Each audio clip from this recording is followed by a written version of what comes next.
Macon County and the state of Tennessee recognize one of their own. As you're about to see, a permanent marker will forever be located on the Lafayette Square, honoring a local music legend. A big crowd gathers for the unveiling. In just moments, a permanent marker highlighting Lafayette native Russ Smith's musical accomplishments will be revealed. We're so happy and just thankful that he's going to be acknowledged and remembered, and that just means everything, because he loved what he did, he loved his hometown, and to have a marker permanently affixed on the town square, that's really special.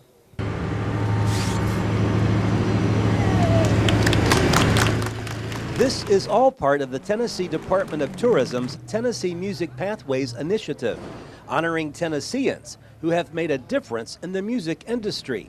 Smith's sons know how proud he was to call Lafayette home. To honor him as a songwriter, performer, but somebody from this town, I mean, a lot of his songs speak to where he came from, and it was important to him to know it's important to him that other people know that this is an important place to him, and a lot of it's relatively unchanged from when he came up, and you know, we're just really glad to see something that's going to kind of encourage other folks to come in town and visit and kind of see what Tennessee and its counties, you know, that are not the big cities have to offer. You know, I mean, we love our Nashville's, Knoxville's, Memphis, Chattanooga, we love it all, but we love our Lafayettes, we love our Hartsvilles, we love our small community towns, because there's a lot of folks in Tennessee, and they don't all live there where the stadiums are. I've had some time to really kind of get to grips with the idea here that, you know, I happen to be, you know, the son of a person who is now famous enough to have a permanent landmark installed. It feels very unreal.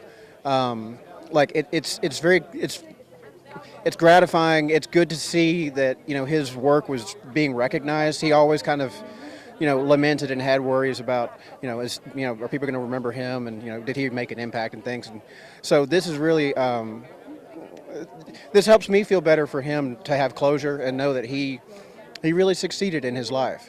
Smith was the lead singer for the Amazing Rhythm Aces. Their biggest hit, Third Rate Romance.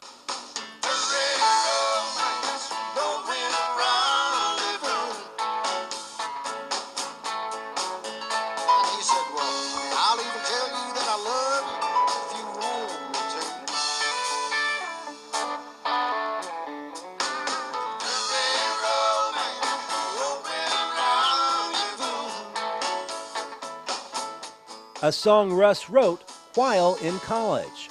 Third Rate Romance was, and I'll tell you about that. He was sitting in Sam and Andy's in Knoxville. He was going to the University of Tennessee at the time, and he saw this couple that appeared to be having a third-rate romance. He went back to his dorm and wrote that song.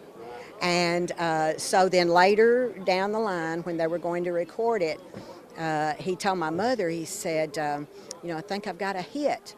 And she said, oh, great. And he said, I want you to hear it. So after she heard it, she said, oh, no, Russ. You know, of course, she was very modest. Oh, no, Russ, I don't think that will be a hit. And, of course, it was. Smith's marker is right beside Citizens Bank on the Lafayette Square, a proper site considering his dad ran his insurance business in the back of this building many years ago. We live in a jewel of a town. You know, it's kind of our pride of the South. And something like this, just to bring awareness to both the community, a little bit of our bank, maybe just the history of it, and then, you know, how that this building and this location kind of contributed to that. You know, it's an honor for us to do it. Sadly, Russ passed away 3 years ago. While Third Rate Romance was a huge hit, his sister, Cathy Kemp, wonders if it was his favorite song. I don't think that it was. I'm not sure that I know what his favorite song was. I do know that he particularly loved Give Me My Flowers While I'm Living. And we played that at his funeral. In this world is where we need our flowers, a kind word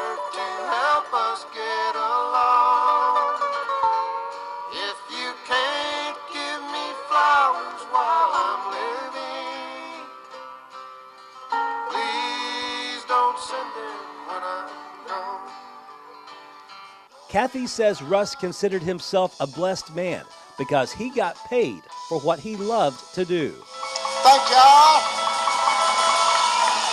We're so proud to be here. Loved it. Loved it. Loved the feedback from the crowd. It was just like oxygen to him. He just enjoyed it so much. I know he said to me one time, he said, you know, I'm so blessed.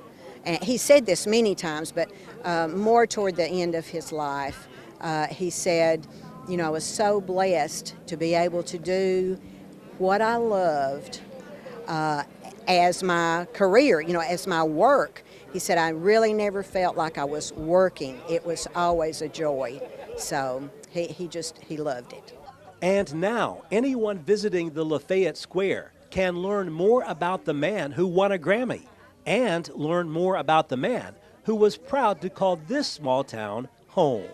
Reporting from Lafayette, Barry Hiett, NCTV.